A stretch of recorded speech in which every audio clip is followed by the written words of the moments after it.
good? Yeah. I think we're ready when you are. Okay. Omaha fire crews were called today to 120 Hickory Street at 1:11 p.m. for a call of confined space rescue. Upon arrival, the fire crews had light smoke showing from a tank rail car.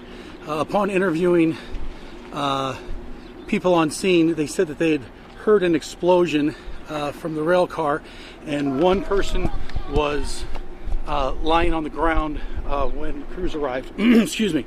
What had happened was there was two individuals inside the tank car performing a cleaning operation of the tank car. They were on their way out. The one person was on top of the rail car when an explosion occurred, blew that person off the rail car onto the ground. It also blew the ladder that they had used to access the inside of the car out of the car, and so there was still one person left inside the tank. Crews immediately began CPR on the victim that was located outside. He was transported code 99 to Creighton, and we have learned that he has since passed. Names will be withheld pending the notification of the next of kin. Right now, we still have the second victim inside the tank car. Our initial readings of the hazardous materials inside the car precluded us from going in at this time, so we are waiting for the flammable limits to go down so that we may go in and extricate the second victim. The status right now is unknown of that second victim. However, we believe that this may be a recovery effort. They were performing cleaning operations inside the tank when passersby and people on scene heard an explosion. Since it's too hazardous for you guys to go in, do you think that the conditions are too much for the person inside? All indications would lead to that, but we just can't confirm it until we actually extricate the victim and perform an assessment. That's what we're looking for right now. There's on scene right now we have Omaha Fire investigators as standard protocol. We also have OPD homicide investigators. We also have members from the Burlington Northern Santa Fe Railroad who owns the train lines. And then we also have members from OSHA on scene. And what they're trying to do right now is identify what chemicals were probably inside that tank and what the explosive limits are so that we can actually ventilate, reduce those limits so that we can enter ourselves. Any idea how long it's going to take? Right now, we always err on the side of caution so that we're making sure that right now we're in the process of taking a second set of readings. We're hoping that those have gone down because enough time has elapsed. And then basically it's a game where you have to just kind of wait, do the ventilation, do your due diligence, and then let the readings come down before we enter. And they work for the railroad?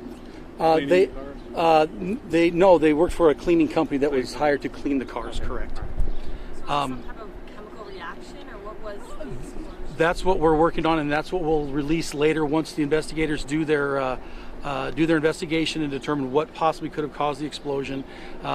Any information related to the cause of death and the victims' names will come from OPD at a later time. That's our standard procedure. So right now we're working on getting the victim out of the tank car and doing so safely for all involved, and then identifying what the chemicals and explosion could have caused. Do you know the name of the company that they worked for, the cleaning company workers? I don't at this time. There was a representative on site. I just didn't have a chance to interview that person. Do you know if the deceased victim is a male or female? Both individuals that were working in the tank car were both male. Do we have any idea as to age? No. Or if they're, I would imagine, Omaha residents, another suburb, do you know where they're? We have no knowledge of that right now. How close are you able to get to this? As standard procedure, we first, once we went on scene and we decided that it was a hazardous material, our standard operating procedure cautioned us to be 1,000 feet away, so that's why you see a lot of the rigs behind us. The actual event is taking place about 1,000 feet to the north from our staging location. What kind of precautionary matters are you forced to take when you're working these kind of scenes? Hazmat suits, or what do you guys do to ensure? Once we can identify what the chemical is, our special operations team and unit, they will basically don a smaller version of an SCBA, which is a self-contained breathing apparatus, which will allow them to enter a confined space.